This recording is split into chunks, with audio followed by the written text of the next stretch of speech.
तो आज का मेरा टॉपिक बायोस्टैट्स का वहीं से शुरू करते हैं। डाटा की टाइप्स थोड़ी सी मैंने कंटिन्यूस और डिस्क्रीट डाटा वो नंबर की बुनियाद पे थी, लेकिन अगर वेरिएबल हो तो यूनिवेरिएट और बाईवेरिएट डाटा। यूनिवेरिएट डाटा वो डाटा जिसमें सिर्फ सिंगल वेरिएबल हो, वेरिएबल एक ही होगा, एक से ज़्यादा नहीं। अब यूनिवेरिएट डाटा, इसमें सिंगल कैरेक्टरिस्टिक ऑफ पॉपुलेशन या सैंपल, ये छोटी छोटी माइनर चीज़ें, इन पे इतना टाइम नहीं वेस्ट करते। सिंगल कैरेक्टरिस्टिक ऑफ पॉपुलेशन और सैंपल,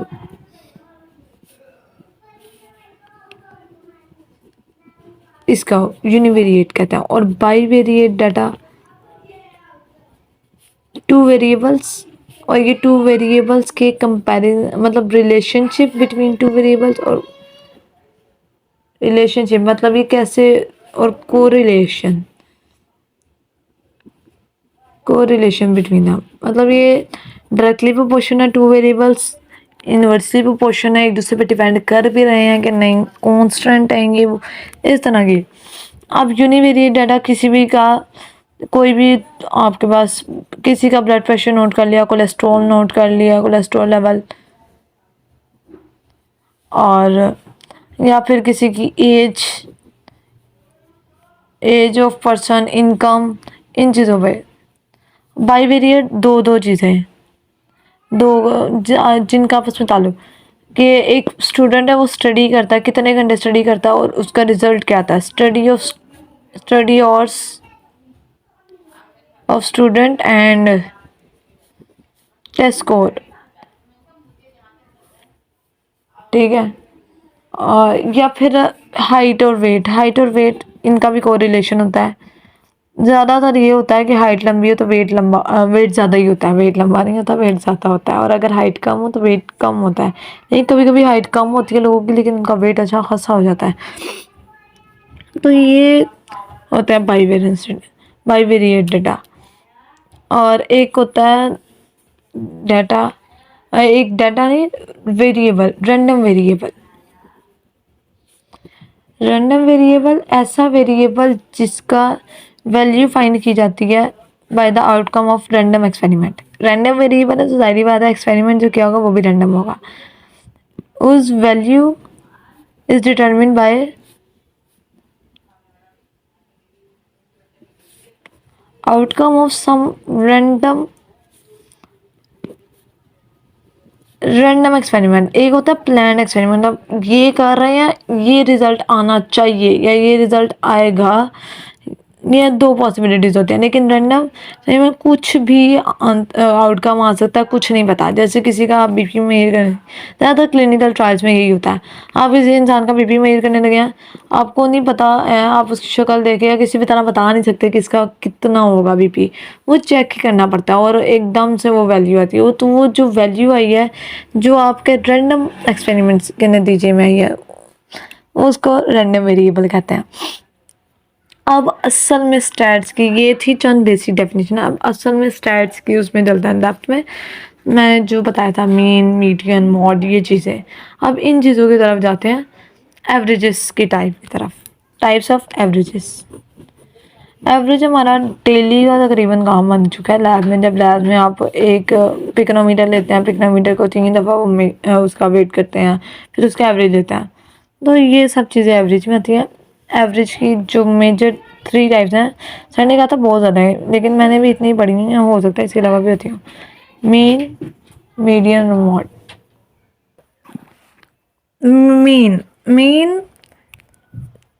मीन की जो कॉमन डेफिनेशन की जाती है वो होता है sum of all values divided by number of values. Sum of all values भी कह सकते हैं, वेरिएबल, ऑब्जर्वेशन, जो मर्जी, values divided by number of values. तो अब जो डाटा होता है ना, वो दो तरह का होता है on the basis of grouping, कि उसकी ग्रुपिंग की गई या नहीं की गई। कुछ डाटा होता है हमें मिला है, हमने उसकी ग्रुपिंग नहीं की होती, और उसकी ग्रुपिंग हो भी नहीं सकती होती कई डाटा की। मैं एग्जांपल देती हूँ। मैं अपने पुराने रजिस्टर्स निकाले हैं मैट्रिक के, उसमें मैं काफ़ी कुछ लिखा हुआ है। स्टैट्स के चैप्टर है, चैप्टर नंबर मैं मैट्रिक का चैप्टर नंबर 6 है। इस ये सारा स्टैट्स पे गया और इसमें सारी बेसिस कवर है स्टैट्स की। इसमें group data, on group data, tally mark, frequency, mean, median, mod, इस तरह की चीज़ें, स्टैंडर्ड वेरिएशन, रेंज, सब कुछ है ये। मैंने भी आज ही अपने रजिस्टर दोबारा खोला तो मुझे पता चला है ये वाकई सब कुछ है इसमें। ये देखें, ये डाटा है, ये अनग्रुप डाटा है। अब मेरे पास इतने नंबर लिखने का टाइम नहीं था। अब इस डाटा को मैं कैसे अरेंज कर सकती हूँ, मतलब 2 से मैं यहाँ तक की रेंज बना सकती हूँ मैक्सिमम। 2 से एक ही रेंज में सारा डाटा कवर हो जाना। तो ये अनग्रुप डाटा, इसको आप चाह के भी ग्रुपिंग नहीं बना सकते इसकी। इस डाटा को, इस किस्म के डाटा को अनग्रुप डाटा कहते हैं। ये हो गया। और जैसे ये डाटा, ये भी अनग्रुप डाटा है। इस टाइम मेरे पास जितने भी एग्जांपल है ज़्यादातर वो मैक्सिमम अनग्रुप डाटा है। अनग्रुप डाटा, फिर ग्रुप डाटा की भी देख लेते हैं एग्जांपल। ग्रुप डाटा भी मैंने बनाए हुए थे। ये सारे अनग्रुप डाटा है। ग्रुप डाटा भी मैंने बनाए थे। ये जो डाटा है ये ग्रुप डाटा है, ये सारे बाकी डाटा ग्रुप डाटा है। ऐड हो गया ग्रुप डाटा, अनग्रुप डाटा। अब अनग्रुप डाटा के लिए मीन, मीडियन, मोड के फार्मूलाज डिफरेंट होंगे, ग्रुप के लिए डिफरेंट होंगे। मीन का डेफिनेशन होगी median, the middle most value, इसको मीडियन। और mode, the most repeated value, repeated value इसको मोड कहते हैं इन आर डाटा। एक डाटा में जो सबसे ज़्यादा रिपीटेड वैल्यू होती है उसको मोड कहते हैं, मिडल वाली वैल्यू को मीडियन कहते हैं, और उसका sum of all values divided by number of values mean कहते हैं। अब ग्रुप डाटा और अनग्रुप डाटा के लिए इसके फॉर्मूला सीख लेते हैं। अब मीन जो है उसकी भी आगे 3 टाइप्स मैंने पढ़ी हुई हैं, और तो ही पता शायद हो सकता है ज़्यादा भी होती हैं, अरिथमेटिक मीन, ज्योमेट्रिक मीन और हार्मोनिक मीन। लेकिन जो हमारे कोर्स कंटेंट में शामिल है वो अरिथमेटिक मीन है, सिंपल मीन जिसे कहते हैं। अनग्रुप डाटा के लिए और ग्रुप डाटा के लिए एक होता है डायरेक्ट फार्मूला, वो है sigma summation x over n, मतलब sum of all values divided by number of values. और यही अगर ग्रुप डाटा के लिए लिखा जाए तो sum of all the summation of f x over summation f. अब ग्रुप डाटा जब बताऊंगी तो फिर ये इसको क्लियर कर देते हैं। फिलहाल के लिए सिर्फ फार्मूला, तो ये है डायरेक्ट फार्मूला, एक शॉर्टकट और कोडिंग फार्मूला जो होता है, लेकिन मेरे ख्याल से उसकी ज़रूरत नहीं है। तो वो अगर सर ने करवाया तो मैं बता दूंगी, वैसे उसकी ज़रूरत नहीं है अभी। और हमने मीन एक ही तरह का करना है, ये अरिथमेटिक मीन, तो इसी का लेके चलता है। Ungroup summation x over N, 1 2 3 4 5 कोई भी दिया हुआ है, इनको सबको सम कर लें। 3 + 4 5 divide by number 1 2 3 4 5, total number of values 5 है, तो ये आ गया 15 ओवर 5 3। इसका मीन 3 आ। मोड ज़रूरी नहीं होता किसी भी डाटा में हो, मोड रिपीटेड वैल्यू, इसमें रिपीटेड कोई है ही नहीं वैल्यू, सारी वैल्यूज एक दूसरे से डिफरेंट है। तो इसमें ऐसे डाटा में आमतौर पर मोड निकालने का पूछते नहीं है, मीडियन का कह देता है। वैसे ये जो इस तरह का डाटा जो होता है इसको सिमेट्रिकल डाटा कहते हैं, जिसमें कोई सिमेट्री चल रही हो 3 4 5 से, ये सिमेट्रिकल डाटा होते हैं। सिमेट्रिकल डाटा में मीन, मीडियन और मोड सेम होते हैं।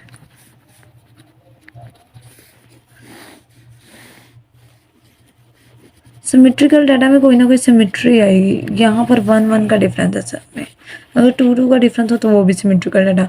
अब सिमेट्रिकल डाटा में सिमेट्रिकल डाटा, अच्छा अनग्रुप डाटा अगर दिया हो तो उसमें सेंट्रल वैल्यू, अगर ये 5 तक ही होता तो सेंट्रल वैल्यू 3 थी, ये 3 हमारा क्या हो गया था मीडियन। लेकिन अब अगर इवन, मतलब इवन नंबर है, सेंट्रल वैल्यूज अब 2 होंगी, अब इन दोनों का मीन असल में हमें मीडियन देगा 7/2 3.5, ये है इसका। इसको ऐसे रिप्रेजेंट करता है मीडियन को, और मीन को ऐसे एक्स, ये ऐसे। और सिमेट्रिकल जो डाटा आता है उसका ग्राफ कुछ ऐसे आता है, ये होता है मीन, और ये मीडियन और मॉड भी कंसिडर होता है। वैसे अगर मीडियन के दूसरे फार्मूलाज भी हैं पूरे पूरे मीडियन के है। इस बार अगर इवन का फार्मूला अलग है, ओड का फार्मूला अलग है इन case of ungroup data. Group data के केस में फार्मूला एक ही होता है। अगर इवन है 1/2 power n/2 plus n+2/2 th item. अब ये th का मतलब क्या है, मतलब ये जो आंसर आएगा ना, उस नंबर पे जो भी वो लिखा होगा, वो डाटा को अरे करके फिर उस पे जाना है। ये मैं इसकी एग्जांपल देती हूँ, ये फिर क्लियर होगा। और ये n+1/2 th आइटम, एक डाटा लिखा हुआ है, n total number of entities है 9 11 4 5 6 8 4 3 7 8 5 5 8 3 4 9 12 8 9 10 6 7 7 11 4 4 8 4 3 2 7 9 10 9 7 6 9 5।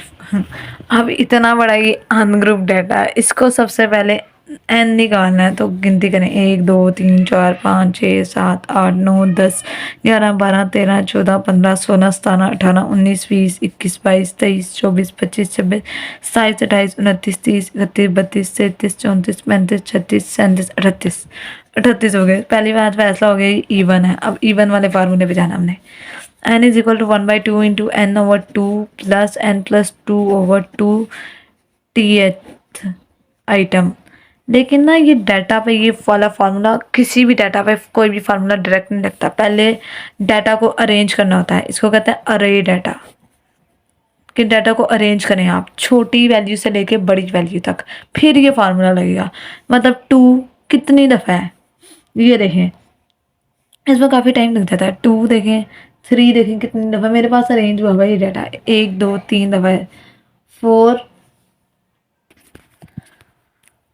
6 दफ़ा तो 4 रिपीट हुआ है, 1 2 3 4 5 6।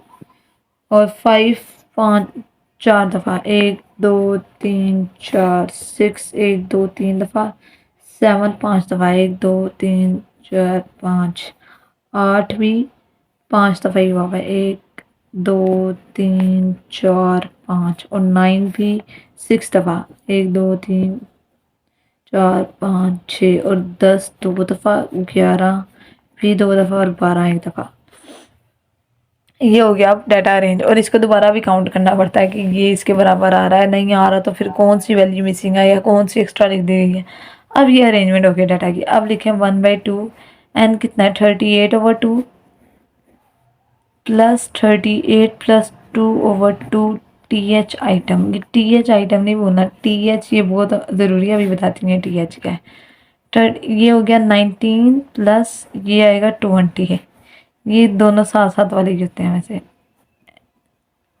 19 प्लस 20th आइटम, 19 और 20 को सम अप नहीं करना। अब 19th आइटम का मतलब है यहाँ से गिनती शुरू करें 19वां कौन सा नंबर है, और 20th आइटम यहाँ से गिनती शुरू करें 20वां आइटम है कौन सा। 1 2 3 4 5 6 7 8 9 10 11 12 13 14 15 16 17 18 19 20 7 है। 19 भी 7 है, 20th भी 7 है। 1/2 7 + 7। अब ये 19 और 20 को ऐड नहीं करना था, इसलिए th इतना ज़रूरी था कि 19th आइटम और 20th आइटम।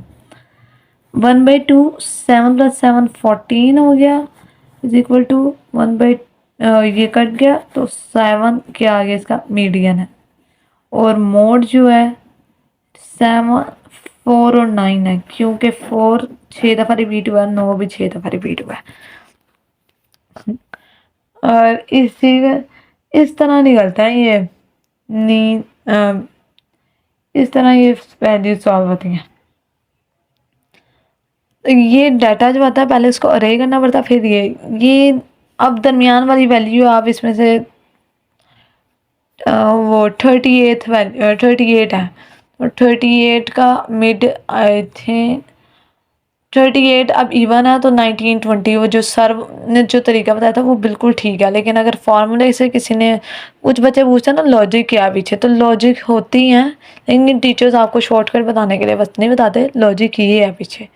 अब यहाँ पर देखें तो 19 और 20 आपको वैसे ही पता चलेगा कि 38 को डिवाइड करें 2 से, तो तकरीबन 19 और 20 आइटम, तो 19 और 20 का एवरेज लेके आप निकाल सकते हैं। 19 और 20 का एवरेज जो सर ने तरीका बताया था कि दरमियान वाली दोनों वैल्यूज़ जो भी होंगी उनका एवरेज ले लें, तो ये असल में वही है उसकी, लेकिन प्रॉपर फार्मूले के साथ है ये। लेकिन अरे डाटा किए बगैर ये सॉल्व ही नहीं होता, ना हो सकता है। अरे डाटा करना उसमें भी ज़रूरी है, फिर ही आप जाके 19 और 20 आइटम को लोकेट कर सकते हैं कुछ, नहीं तो देखते रहें कि 2 3 4 कौन सा आना है। इसमें ये नहीं होता कि 7 2 और 12 के दरमियान की वैल्यू निकाल लें, नहीं, फिर ये देखा जाता है कि कौन कितनी दफ़ा रिपीट हो रहा है, ये भी मैटर करता है, तो फिर ये फार्मूलाज लगते हैं। अगर यहीं पर एक टर्म कम कर दे मैं, मतलब कोई 7 कम कर दिया मैंने, या कोई सी भी वैल्यू कम कर दी, तो इसका formula n+1/2 th item, n38+1 39/2, 38 नहीं होगा वो 37 हो गया, 38/2 मतलब 19th आइटम वो बता रहा है कि डायरेक्टली 19th आइटम को जाए, वो ही आपका मीडियन।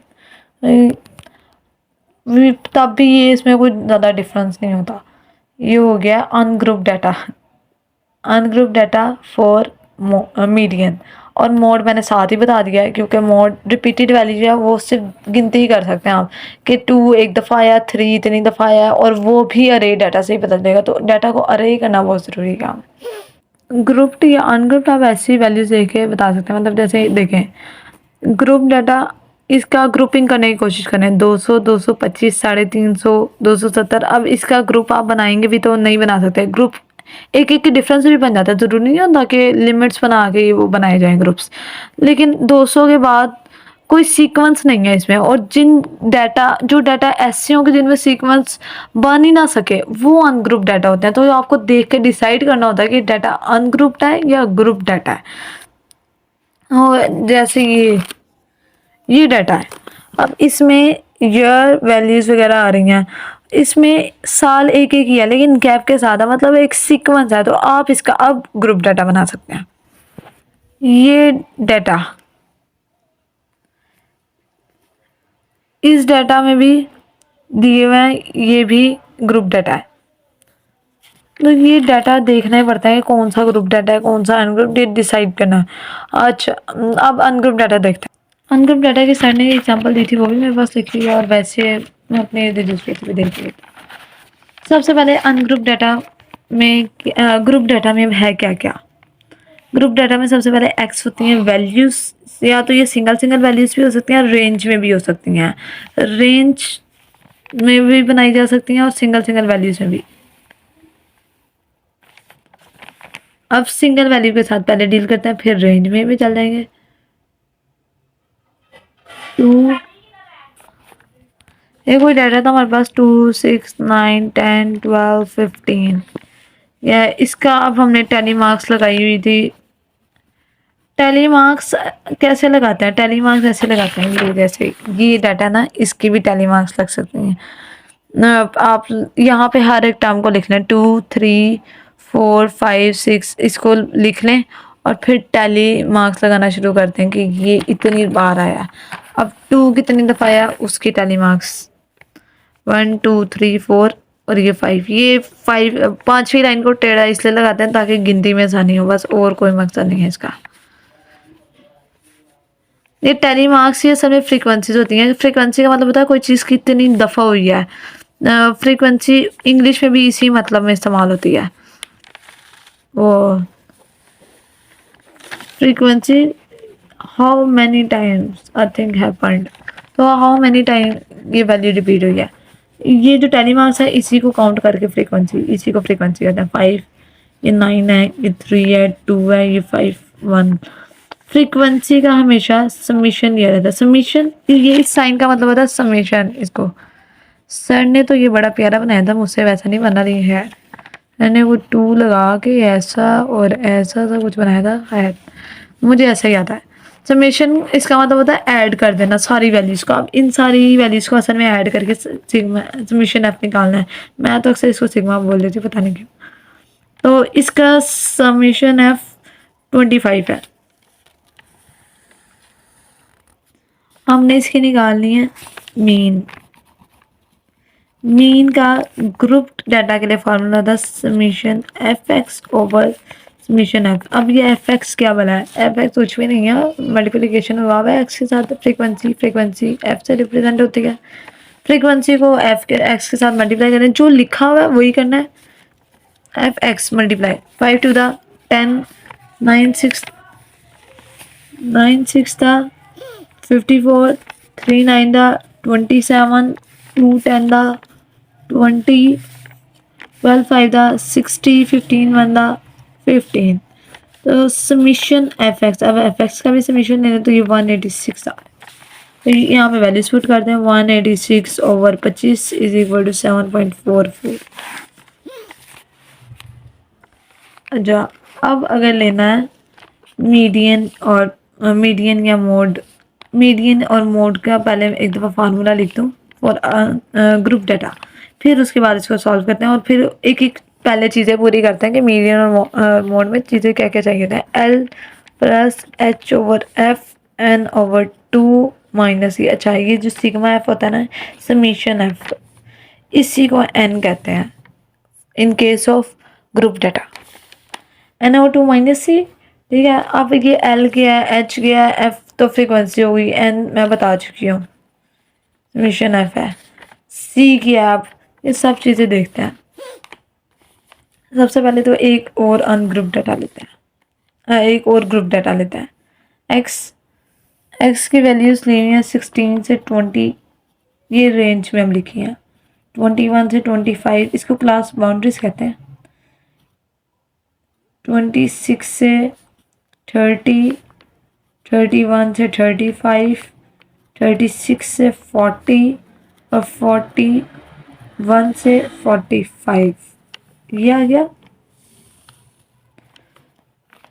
अब ये ऐसे क्यों लिखा है मैंने 16 से 20? हाँ, डाटा दिया होता है, डाटा अक्सर उसको हम लोग जिसकी ग्रुप्स या क्लासेस में डिवाइड कर देते हैं उसको बनाते हैं। ये खुद से बनाया जाता है, डाटा में दिया नहीं होता, ये आपकी अपनी मर्जी होती है। स्केल जैसा ग्राफ में स्केल डिसाइड नहीं करता है कि ये स्केल सही रहेगा, इसी तरह इसमें भी स्केल की तरह ही वो किया जाता है। यहाँ पर वो था, जैसे ये एग्जाम्पल है मेरे पास, सैलरीज ऑफ 30 टीचर्स शो की गई है। तो क्लास इंटरवल साइज, उसने क्वेश्चन में खुद मेंशन किया हुआ है कि इंटरवल साइज होता है कि ये जो दरमियान में गैप कितना रखना है, इसको इंटरवल साइज कहते हैं।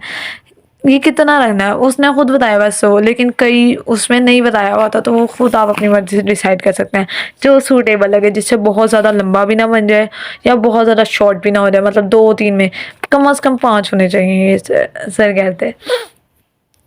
पहले तो ये हो गया, अगले वही टेली मार्क्स बनेंगे, फिर फ्रीक्वेंसीज लगेंगी। फ्रीक्वेंसी के बाद फिर इसको इसमें यहाँ इस केस में इसको एक्स नहीं कहते, इसको ग्रुप्स या क्लासेस कहते हैं। एक्स निकालना पड़ता है, यहाँ पर एक्स यहाँ पर निकलता है ताकि फिर एफ एक्स निकलता है। एक्स यहाँ पर एवरेज होता है और जो इन दोनों को ऐड करके डिवाइडेड बाई 2 करके निकलता है। एफ एक्स निकलता है और एक वैल्यू होती है सी और एक होती है क्लास बाउंड्रीज। अब क्लास, ये सारी चीज़ें क्या क्या है, ग्रुप्स के बारे में मैं बता चुकी हूँ, टेली मार्क्स बता चुकी हूँ, फ्रीक्वेंसी बता चुकी हूँ। अब एक्स क्या चीज़ है? अब देखिए ग्रुप पूरी रेंज में दिया हुआ है। अब एफ एक्स अगर मुझे निकालना है तो मैं कैसे निकाल सकती हूँ? एक्स तो मेरे पास कोई टर्मिनोलॉजी है ही नहीं इस बार, क्योंकि ये एक टर्म तो नहीं है 16 से 20 तक, 16 17 18 19 20 5 टर्म्स है। तो ये क्या है, एक्स कैसे निकालते हैं, एक्स निकालते हैं, इसको कहते हैं upper class boundary, lower class boundary, upper class boundary, upper class. तो ये करते हैं इसमें। तो ये जो वैल्यूज होती हैं इन दोनों का, इसको कहते हैं लोअर लिमिट, इसको कहते हैं अपर लिमिट।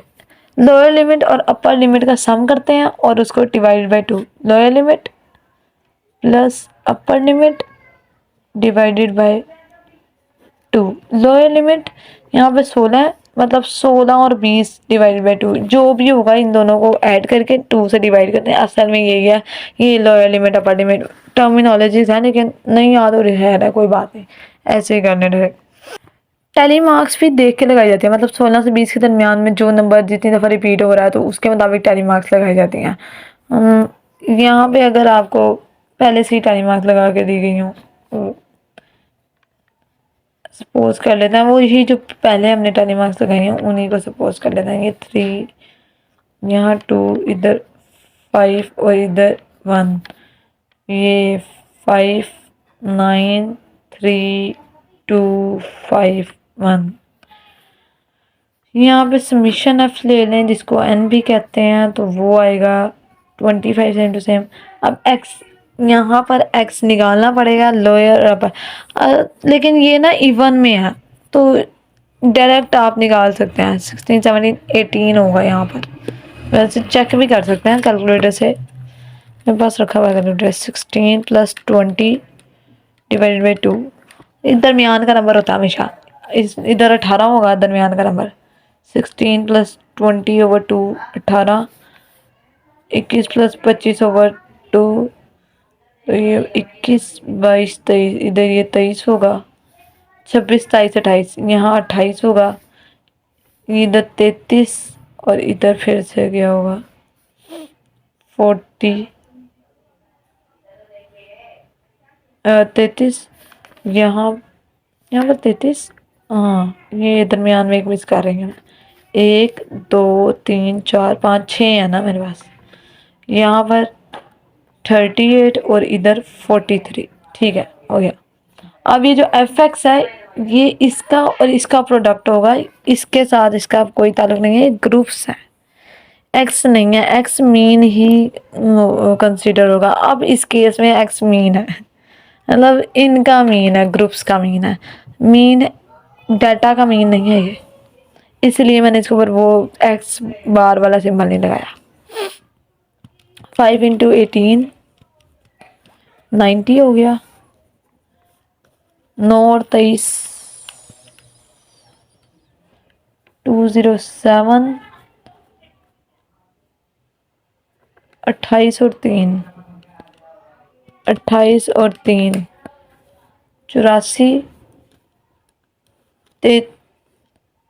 28 और 3 33 और 2, ये तो 66 हो गया। 5 और 38 190 और ये 43 का 43। अब इनको ऐड कर लेते हैं, 190 है मेरे पास, 43 है और 43, 190, 66, 84, यहाँ पर 84, 207 और 90, 680, एफ एक्स 680 हो गया। कम्युलेटिव फ्रीक्वेंसी, अब ये सी एक नई टर्मिनोलॉजी आ गई, इसको कहते हैं कम्युलेटिव फ्रीक्वेंसी। कम्युलेटिव फ्रीक्वेंसी, ये फ्रीक्वेंसी कैसे आती है कम्युलेटिव फ्रीक्वेंसी? पहले वाली फ्रीक्वेंसी को तो ऐसे के ऐसे ही लिखते हैं, ठीक है। इस फर्स्ट फ्रीक्वेंसी में सेकंड फ्रीक्वेंसी को ऐड करते हैं, मतलब हर इस फ्रीक्वेंसी को ये अगली फ्रीक्वेंसी में ऐड करते जाएंगे तो आपके पास अगली कम्युलेटिव फ्रीक्वेंसी आ जाएगी। 5 + 9 ये हो गया 14। अब 14 में 3 को ऐड करेंगे, अगली आ जाएगी 17, 17 में 3 को ऐड करेंगे, 17 में 2 को ऐड करेंगे, 19, ऐसे। और 19 में 1, 2, 3, 19 में 5 को ऐड करेंगे कि आगे 24 और 24 में 1 को ऐड करेंगे 25, अगर ये 6 है ना तो यहाँ पर भी 6 1 2 और इसका कम्युलेटिव फ्रीक्वेंसी आप सही लिख रहे हैं कि नहीं, इसको चेक करने का तरीका भी यही होता है। अगर आखिरी फ्रीक्वेंसी जो समीशन एफ के बराबर आ जाए तो आप इसका मतलब है आप ठीक जा रहे हैं, नहीं तो कोई गड़बड़ कर दी है कम्युलेटिव फ्रीक्वेंसी निकालते निकालते। अच्छा, अब एक टर्मिनोलॉजी एक और रहेगी अभी, जिसको क्लास बाउंड्री कहते हैं। क्लास बाउंड्री क्या होता है? क्लास बाउंड्री होता है ग्रुप्स का जो अपर लिमिट और लोअर लिमिट। अपर लिमिट है उसमें 0.5 को माइनस कर दिया जाए और लोअर लिमिट अपर लिमिट में 0.5 को ऐड कर दिया जाए। कई बच्चे पूछे थे 0.5 ही क्यों करना है, तो इसका फार्मूला है पूरा 0.5 आप लोगों को डायरेक्ट बता दिया जाता है। गैप्स इन ग्रुप कि ग्रुप्स में कितना गैप है, यहाँ से यहाँ में कितना गैप है, 1 डिवाइडेड बाई 2, तो ये 1 का गैप था डिवाइडेड बाई 2 0.5। ये क्लास बाउंड्रीज ज़्यादा भी हो सकते हैं, फ़र्क आता है क्लास बाउंड्रीज में भी, वो काफ़ी मुश्किल एग्जांपल होती हैं लेकिन होती हैं वो एग्जांपल भी। 15.5 20.5 इसमें कम ज़्यादा करते हैं। 20.5 से ये इसका जहाँ पर ये होता है ये यहीं से शुरू होते हैं, ये इसका होता है एक पॉइंट 25.5 और 30.5, 30.5 से 35.5, 35.5 से 40.5, 40.5 से 45.5, ये क्लास बाउंड्रीज बन गई। अब ये मैं टर्मिनोलॉजीज बता रही थी यहाँ पर। एल एल क्या चीज़ है, एच क्या चीज़ है, एफ क्या चीज़ है, n/2 और सी। एन तो मैं बता चुकी हूँ। अच्छा, अब एक सर ने तरीका बताया था कि सबसे पहले किसी भी चीज़ को फाइंड करने से पहले n/2 फाइंड करें। n/2 फाइंड करें, क्यों फाइंड करना है n/2? देखें, लेनी क्या है अब, फ्रीक्वेंसी ढूंढनी है। अब फ्रीक्वेंसी इतनी सारी है, कौन सी लेंगे फ्रीक्वेंसी आखिर, डिसाइड तो करना है ना। तो ये या कम्युलेटिव फ्रीक्वेंसी कौन सी लेनी है, डिसाइड करना है ना। ये सब कुछ ये जो डिसाइड करना है ये इसकी सब बेस कर रहा है n/2 पर। n/2 लें सबसे पहले, n/2 समीशन एफ 25/2 आ गया, ये आ गया 12.5। 12.5 अब देखें फ्रीक्वेंसीज में, देखें 12.5 जितना या 12.5 के छोटा, इससे बड़ा नहीं होना चाहिए, इसके जितना या इससे थोड़ा सा छोटा, तो वो कौन, या इसके करीब करीब वाले 9 है, तो ये वाला पूरा वो सेलेक्ट कर लें ग्रुप। इसी से अब आप मीन मीडियन मोड निकालेंगे। मतलब ये वाला ये मैंने थोड़ा ऊपर नीचे लिखा हुआ है इसलिए मुझे थोड़ा मसला हो रहा है। ये 207 वाला और यहाँ पर ये 14। अच्छा, अब जो कम्युलेटिव फ्रीक्वेंसी होगी ना, हर चीज़ यही सेलेक्ट होगी सिवाय कम्युलेटिव फ्रीक्वेंसी के। कम्युलेटिव फ्रीक्वेंसी हमेशा 1 एक जो पीछे होती है, जो हमारा सिलेक्टेड ग्रुप है उससे एक पीछे वाली को हम कम्युलेटिव फ्रीक्वेंसी कंसीडर करते हैं कि सी जो पुट करना है वो एक पीछे वाला। अच्छा, ये जो ग्रुप हम लेते हैं ना, पूरा का पूरा ग्रुप, इसको कहते हैं मॉडल ग्रुप। तो कई किताबों में FM भी लिखा होता है, तो FM का मतलब होता है मॉडल फ्रीक्वेंसी। मॉडल फ्रीक्वेंसी आप डायरेक्ट बगैर n/2 को चेक किए सबसे बड़ी फ्रीक्वेंसी उसको मॉडल फ्रीक्वेंसी कहते हैं और उसी ग्रुप को सेलेक्ट कर लें। और सी जो होगी वो हमेशा मॉडल फ्रीक्वेंसी से ऊपर वाले ग्रुप का होगा, कम्युलेटिव फ्रीक्वेंसी वो वाली लेते हैं। ठीक है, ये हो गया। और अब मीडियन का फार्मूले में काफ़ी सारी चीज़ें पूरी हो चुकी हैं, बस पुट करनी है। ये जो एल वगैरह होता है ना, ये इनके साथ भी एम लिखा होता है। तो लोअर क्लास बाउंड्री एल क्या है, लोअर क्लास बाउंड्री ही है। एल क्या है, लोअर क्लास बाउंड्री है। लोअर लिमिट नहीं कहा मैंने, लिमिट और क्लास बाउंड्री में फ़र्क है। क्लास बाउंड्रीज ये होती हैं और लिमिट्स ये ग्रुप का पहले दूसरे नंबर को ही कहते हैं। ग्रुप के जो पहला ये नंबर और जिस लिमिट आखिर जहाँ तक लेके, ये लोअर क्लास बाउंड्री को एल कहते हैं। एच डिस्टेंस, मतलब क्लास, असल में ना इसको क्लास इंटरवल कहते हैं। मतलब इन दोनों में कितने नंबर्स हैं, 16 और 20, 16 17 18 19 20, 5, ये भी 5 5 5, कितने कितने साइज ऑफ ग्रुप क्या है, ये एच होता है। फ्रीक्वेंसी बता दी है, एन जो है वो समीशन एफ है और सी क्यूमुलेटिव फ्रीक्वेंसी जो एक पीछे मॉडल कर। अब सारी चीज़ें पूरी हो गई तो, और हाँ इसकी मीन भी sigma F x over F से निकलेगा। अभी इसका मीन मीडियन, अब मोड का फार्मूला बता दो, फिर तीनों इकट्ठे निकाल देते हैं, एक ही दफ़ा कैलकुलेटर का यूज़ करेंगे फिर। अब मोड का अनग्रुप डाटा में तो कोई फार्मूला है ही नहीं, लेकिन ग्रुप डाटा में है मोड का formula, L plus F minus F one over F minus F one into F minus F two, F minus F one plus F one minus F two. और इसको एक और तरीके से भी लिखा जाता है, इस नीचे वाली टर्मिनोलॉजी को असल में वो सॉल्व करके होता है, तो कई बुक्स में ऐसे भी मिलता है, F two F minus F one minus F two, तो असल में ये इसको सॉल्व किया होता है,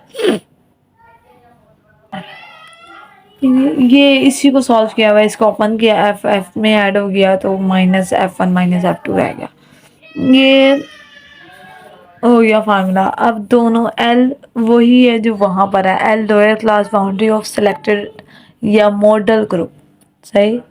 अब मीडियन जो मोड निकालना है वो काफ़ी आसान है। अच्छा एफ वन और एफ टू क्या है, एफ वन और F two, F one frequency of class preceding model group, frequency of class या ग्रुप प्रीसीडिंग मॉडल ग्रुप, मतलब मॉडल ग्रुप जो पीछे वाला वो जिसकी फ्रीक्वेंसी है ना उसको एफ वन कहते हैं, और ये प्रीसीडिंग है तो ये जाहिर बात है सक्सीडिंग होगा, frequency of class succeeding model group. अच्छा अब निकाल लेते हैं ना, वो काफ़ी लंबा ही लेक्चर हो गया है।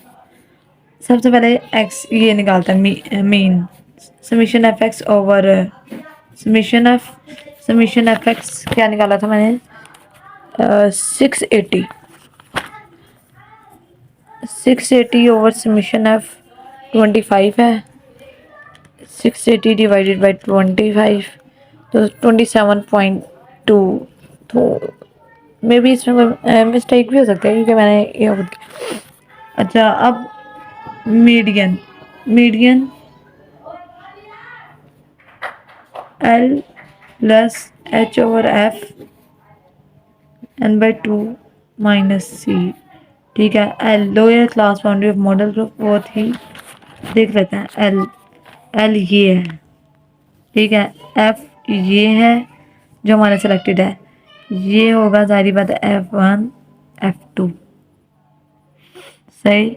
कम्युलेटिव फ्रीक्वेंसी हम सिलेक्ट कर चुके हैं, और एच 5 है, ये 5 है लास्ट, जो इंटरवल्स कहते हैं इन्हें, क्लास इंटरवल्स।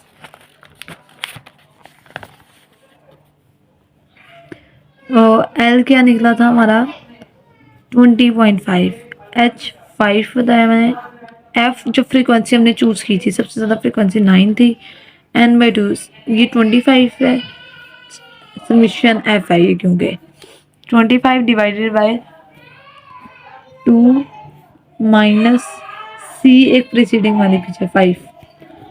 अब यहाँ पे बॉड मैथ रूल लगाना है, BODMAS rule brackets of division multiplication addition subtraction, division multiplication ये आप लोगों को सबको पहले भी आता होगा, बस मैं वैसे ही रिवाइज कर रही हूँ, एडिशन सब्ट्रैक्शन, और इसका मतलब होता है ब्रैकेट ऑफ, अगर अब यहाँ पे सबसे पहले ब्रैकेट ऑफ करनी है तो 12.5 माइनस 5 7.5, 20.5 प्लस 5 ओवर 9 7.5, मैं ज़रा इसको सॉल्व करने दो पूरा, multiply by 5 divided by 9 plus 20.5, ये आ गया 24.6 6 या 6 7, ये आया कैसे है 25 डिवाइडेड बाई 2, 12.5 सबसे पहले क्योंकि डिवीजन करनी है, ब्रैकेट सॉल्व करनी है, ये वाली डिवीजन साथ ही कर दें आप चाहे डिवीजन कोई करनी, -5 ब्रैकेट हो गई ख़त्म, 7.5 आ गया। अब multiply 5/9 multiply by 5 divided by 9 ये आ गया, और प्लस 20.5 ये आ गया 24.67। ये इसका गैप ये है मेरी। और मोड अब सब कुछ निकाल दो, का मोड भी निकाला आया। ये देखें एल क्या है 20.5 फ्रीक्वेंसी, जो चूजन फ्रीक्वेंसी है मेरी 9 माइनस एक पीछे वाली 5 है और उसके बाद 3 है।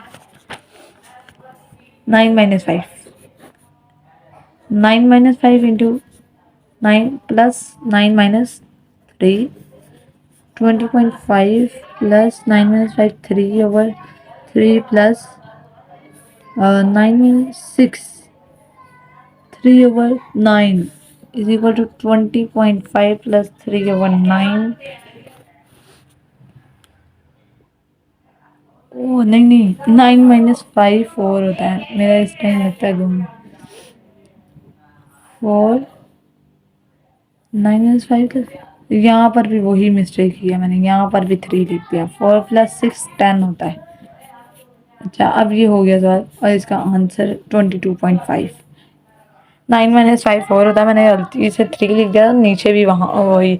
अच्छा ये 2f वाले फार्मूले से भी देख रहे हैं, ये 2f वाले फार्मूले से भी ऐसे ही होगा। L 20.5 f माइनस f1 मतलब 9 minus 5 divided by 2f 2 into 9 minus 5 minus 3 20.5 plus यहाँ पर आ गया 4 डिवाइडेड बाई 2 9 18 माइनस 8 18 माइनस 8 10, तो वही आ गई condition plus 4/10 is equal to 22.5।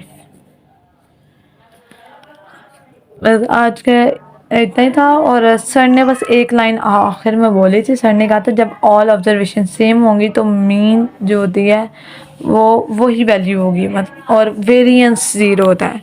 अब सर ने अगले लेक्चर में पढ़ाना है रेंज, स्टैंडर्ड डेविएशन, वेरिएंस, ये चीज़ें, इनके भी अपने अपने फार्मूलाज हैं। असल में ये जो स्टैट्स हैं ये सिर्फ फार्मूला पे बेस करती है। अगर आपको पता है ग्रुप डाटा अनग्रुप डाटा कौन सा है, उसके बाद फार्मूला आता है और फार्मूले में पता है कि हर चीज़ का मतलब क्या है, तो फिर स्टैट्स का टॉपिक्स मीन मीडियन कोई मुश्किल नहीं है। लेकिन अगर फार्मूलाज याद नहीं है और या फार्मूलाज याद है तो यही नहीं पता कि F1 क्या है, F क्या है, L क्या है, फिर स्टैट्स, इसलिए स्टैट्स के कॉन्सेप्ट पे नहीं।